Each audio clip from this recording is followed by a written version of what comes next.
Saudara-saudara, alasan itu adalah nepotisme. Gibran adalah anak kandung nepotisme. Ia dilahirkan dari proses politik yang memenuhi syarat untuk disebut sebagai nepotisme.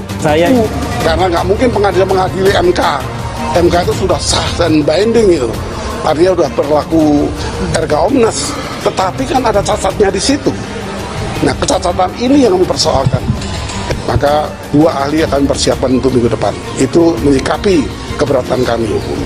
Hari Kamis tanggal 25 Juli jam 11. Gugatan selain mengabulkan karena dalilnya terlalu kuat dan tak bisa dibantah di sidang Mahkamah Konstitusi kemarin. Clear sekali. Satu, bahwa KPU menerima pendaftaran Gibran pada aturannya tidak boleh. Aturannya belum direvisi. Ada 3 agenda. Kalau bicara MK yang Anda tanyakan, itu kalau masalah proses sengketa yang merujuk kepada jumlah suara. Itu berbeda. Itu final. Oke, itu final. Kedua, kalau ada tahapan-tahapan yang menyimpang dilakukan oleh KPU, itu mulai Bawaslu dan ke sini PT UN. Kami berbeda. Ini sudah ribuan kali saya katakan. Bukan kami ada perbuatan melawan hukum oleh penyelenggara. Di luar dua itu. Jelas. Hanya jelas mangga ini. Jokowi hilang, anak menantu terbilang. Artinya ada sistem yang membuat Jokowi bisa cawe-cawe kemarin, bisa tetap terlibat dalam Pilkada 2024 besok. Ya tujuannya masing-masing. Yang satu hitungan suara kalau menangnya paslon. Kalau tahapan mungkin masalah apakah sah tidaknya penyelenggaraan ini. Kami masalah bahwa Ketua KPU telah melakukan perbuatan melawan hukum dan merugikan masyarakat yang tentu kalaupun paslon yang melanggar dilakukan oleh KPU, pelanggarannya diwakili oleh KPU untuk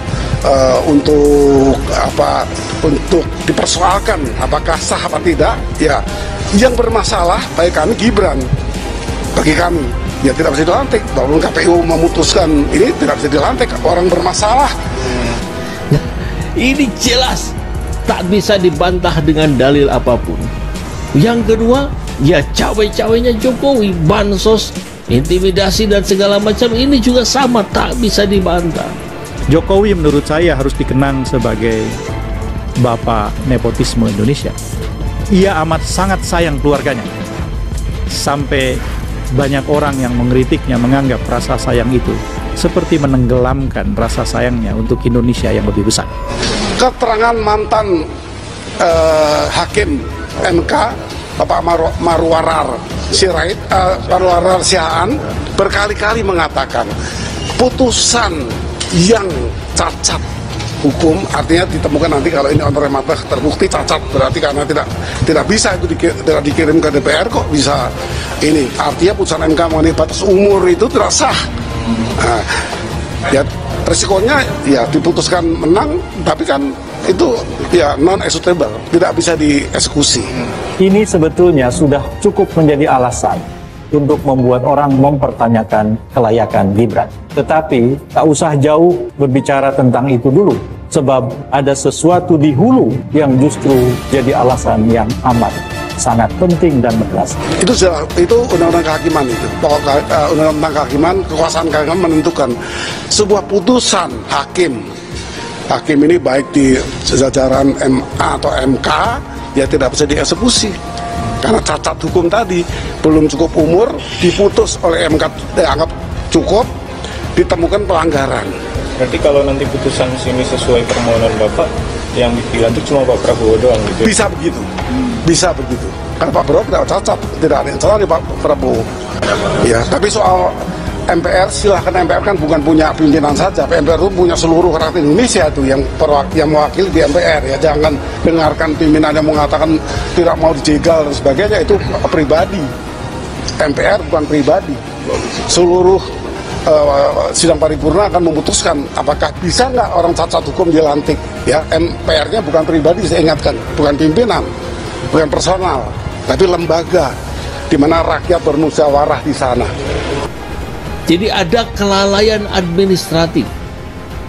Dan ini bagian dari rangkaian kejahatan yang konspiratif. Bisakah seseorang diangkat tapi cacat hukum diputus oleh sebuah lembaga peradilan seperti itu? Bagi saya bukan kalah menang di PT UN ini, tapi kalau dipertimbangkan bahwa KPU telah salah melanggar undang-undang, tidak dibawa ke DPR, saya sudah menganggap ini kemenangan kami. Ini kemenangan kami. Kalau soal amar itu bisa saja berkaitan ini berkaitan itu dan lainnya, saya tidak mau menafsirkan ya. Gitu. Ada kelalaian administratif, ada kejahatan konspiratif yang membuat fixnya Gibran langgar konstitusi.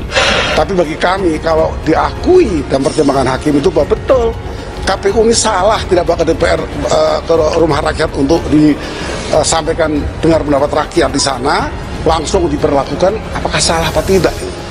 Semua ahli mengatakan ya itu melanggar. Kalau melanggar dan tidak beraninya lembaga peradilan untuk memutus, ya kami hanya mengambil kebenaran dari pertimbangan itu. Memaksakan Gibran yang belum memenuhi syarat berdasarkan undang-undang sebelum direvisi oleh ketetapan MK tadi adalah perbuatan nepotisme. Terserah MPR untuk merewani PT UN atau MPN atau MA atau MK memutus seperti ini, tapi ada kecacatan. Dia tidak, umurnya tidak cukup. Seperti itu, karena umur cukup itu karena ada di MK saja, ini diberhentikan juga jabatan ketuanya.